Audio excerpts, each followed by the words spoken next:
are some tips for choosing a web domain name, especially if you don't have one already. Now, take all of these with a grain of salt. Sometimes it's impossible to implement all of these strategies with your domain name because many are already taken, but you have to kind of weigh the pros and cons of each. So let's get straight to it.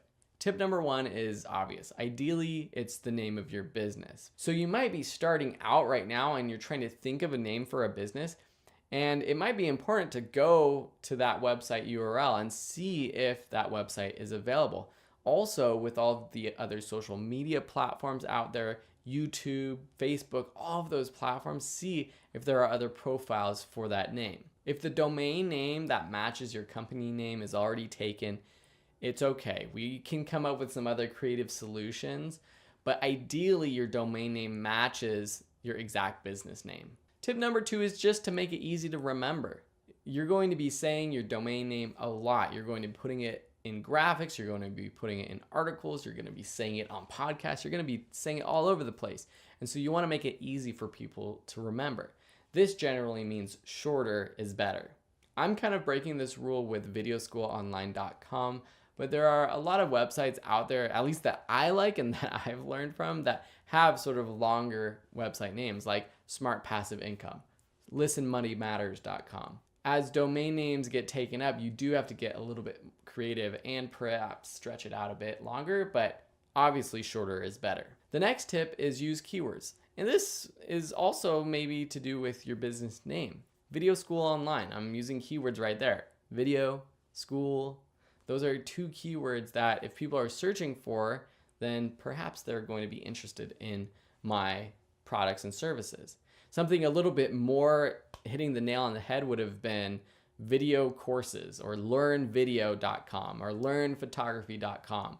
But those domains are probably already taken. If you do build up your website and you start getting traffic and you are doing it for a while, search engines like Google, though, will start directing people to your website, especially if your keywords are in your URL or your domain name. That affects if your website shows up in the results. So if people are searching something like online video school, my website is likely to show up. The next tip is to use a .com if you can. .coms are just the best. It's what people are used to.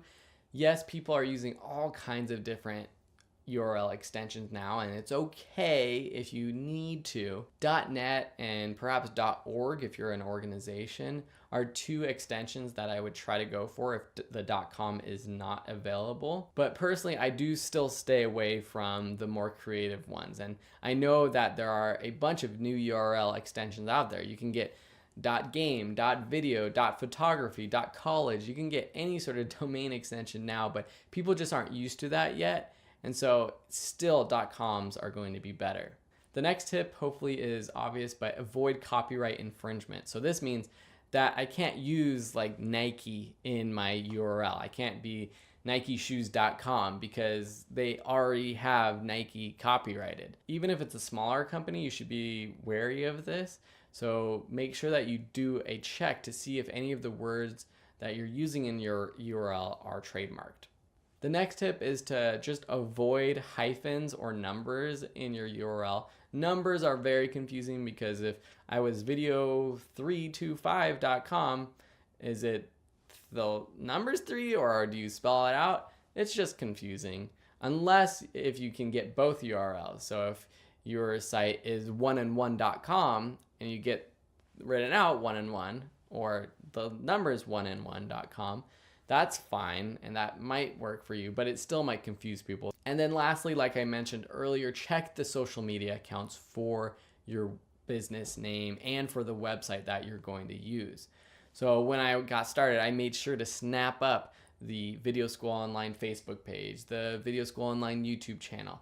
This is not a make or break situation anymore. There's lots of businesses, especially online businesses now, that use their personal YouTube account, for example, and then they changed to a business, but it's still the Phil Ebener YouTube channel in the URL. With social media, it's kind of the same thing with Instagram or Pinterest or Facebook. Ideally, you are having the URL that matches. So if someone goes to facebook.com/videoschoolonline, it goes to my business and not someone else's. But if you can't get every social media account under your exact business name, it's okay, but try to get as many as possible. So those are some tips for picking your own domain name. I hope they help. If you need any help choosing between a domain name and another one, please post in the class. Let us know. Let Diego and I know what your ideas are, and we'll help you come up with what we think the best one is for your business.